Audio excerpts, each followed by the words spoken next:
Siya si Takamiya, isang ordinaryong estudyante. Mayroon siyang magandang kaklase na si Kagari na sobrang sikat sa paaralan nila.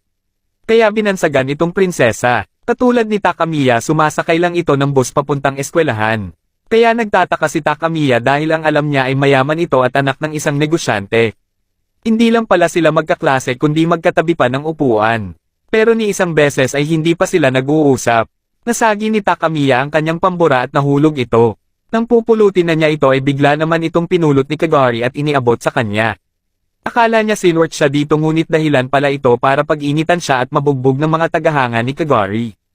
Dito ay inutusan siya ng kanyang guro na dalhin ang mga papel sa silid nila ngunit habang naglalakad papunta doon ay inagaw ito ng isang babae na kasama ni Kagari. Habang naglalakad siya para itapon ang basura ay may napansin siyang parang gumagalaw sa loob ng basurahan. Inila niya ito at ito pala'y isang laruan na anyong kuneho at may nakasulat dito na may malalaglag na isang gusali. Ilang segundo lang ay may gusali ngang nahuhulog papunta sa kanya.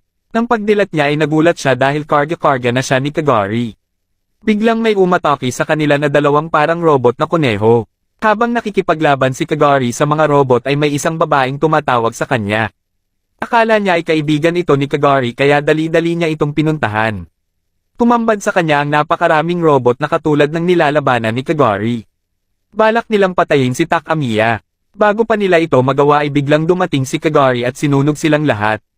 Akala pa rin ni Takamiya na nananaginip lang siya dahil impossibling ililigtas siya ni Kagari. Sinabi naman ni Kagari na mission niya na protektahan si Takamiya dahil para sa kanya ay si Takamiya ang kanyang prinsesa.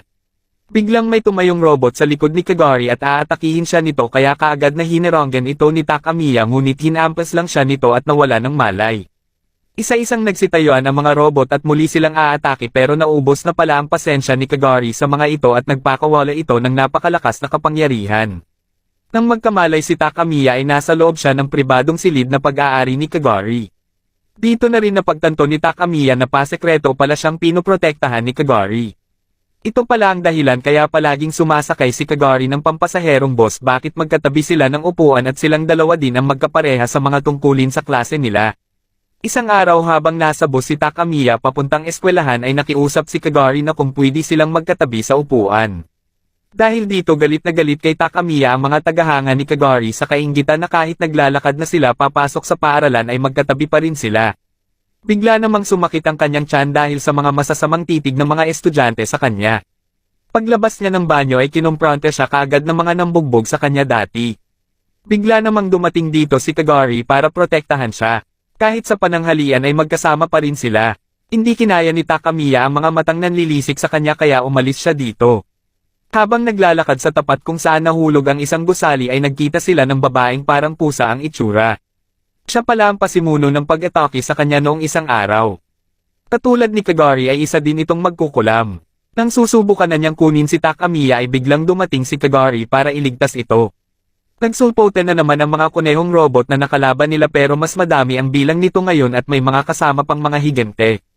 Umatake ito ng sabay-sabay sa kanila at pagdilat niya ay tumambad sa ibabaw niya si Kagari na puno ng mga saksak.